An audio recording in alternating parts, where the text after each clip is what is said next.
Bonjour, je suis Iris Lolia, élève de seconde au lycée Corneille. Je vais débuter mon discours. N'avons-nous tous pas souhaité être un super-héros lorsque nous étions petits? Superman, Batman, Spider-Man, des êtres dotés d'un pouvoir surhumain, sauvaient le monde, combattaient le mal, défendaient les opprimés.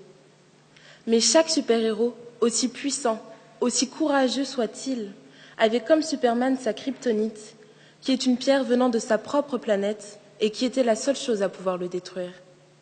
En grandissant, nous découvrons qu'il n'existe pas de super-pouvoir, mais que d'autres gouvernent le monde.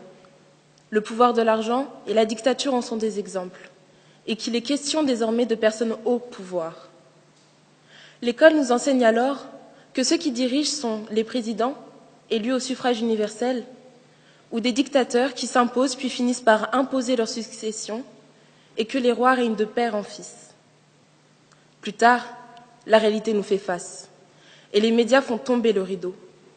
Et lors de chaque nouvel épisode, nous entendons des mots comme dictature, régime autoritaire, coup d'État, puis guerre, mort, drone, attaque, destruction, meurtre. Et où sont les super-héros? À ce moment, nous comprenons que pour arriver au pouvoir, certaines personnes sont prêtes à détruire. La définition du dictionnaire nous apparaît plus claire. Oui, le pouvoir, c'est l'autorité, la puissance de droit ou de fait, détenue sur quelqu'un ou quelque chose. D'après Platon, la plupart des hommes au pouvoir deviennent des méchants. Mikhail Bulgakov dit que tout pouvoir est une violence exercée sur les gens. Et André Malraux définit le pouvoir par la possibilité d'en abuser. Violence, méchanceté et abus sont les faces cachées du pouvoir. L'image idéaliste de ce qu'était pour moi le pouvoir est désormais effacée. Une obsession est omniprésente et persiste chez toutes ces personnes qui tyrannisent le monde, celle d'arrêter ceux qui seraient nuisibles à leur pouvoir. Ils sont indénombrables. Hitler, Mussolini, Franco, Saddam Hussein, Mobutu, Kadhafi. Mais à quel prix? Leur prix est celui de la mort de centaines de milliers de personnes par jour. Depuis mars 2011, Bachar al-Assad est le responsable du meurtre de 94 000 personnes. Oh, combien nous sommes chanceux d'avoir grandi dans un pays stable.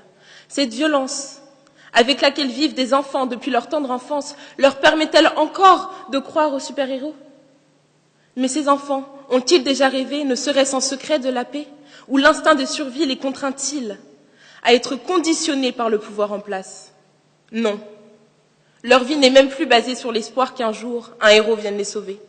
On leur a enlevé cette innocence pour la remplacer par de la haine, de la crainte et de la peur. Nous sommes tous tentés de penser comme Aung San Suu Kyi. Ce n'est pas le pouvoir qui corrompt, mais la peur. La peur de perdre le pouvoir pour ceux qui l'exercent et la peur des matraques pour ceux que le pouvoir opprime. La peur serait donc la kryptonite de ces personnes. Ne sont-ils pas motivés par la peur que les rébellions au sein de leur pays affaiblissent leur pouvoir? Faire ressentir la peur à leur peuple est pour eux la seule solution de faire ce qu'ils veulent en limitant les manifestations. D'après Aung San Suu Kyi, peuple assujetti à une loi de fer et conditionné par la crainte a bien du mal à se libérer des souillures débilitantes de la peur. En Corée, Kim Jong-il détient entre 80 000 et 120 000 prisonniers politiques maltraités dans des camps. En 2010, l'ONU a demandé un mandat d'arrêt contre Omar al-Bashir, qui est accusé de génocide au Soudan. Robert Mugabe a regretté la mort de Kadhafi, son semblable, le bourreau de tout un pays, la Libye. Les femmes et les enfants sont les premières victimes de ces hommes. Le 8 mars dernier, nous avons célébré la 37e journée internationale des droits de la femme.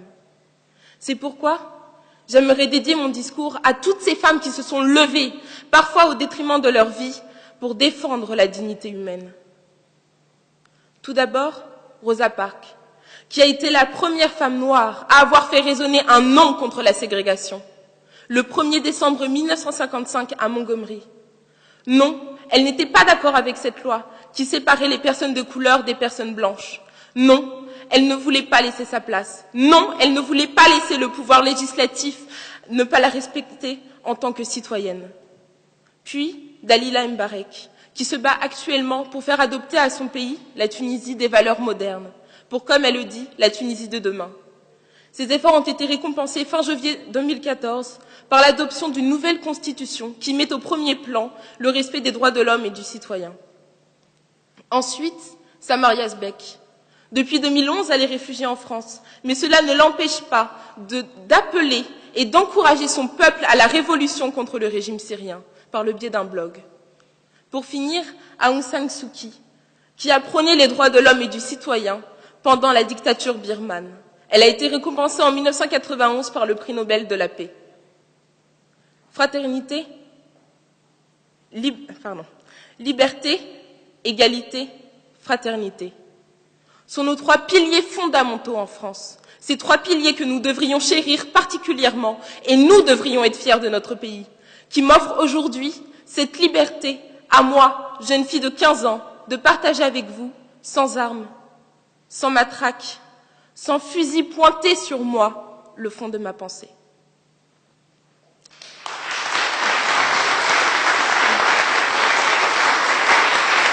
Merci pour votre attention.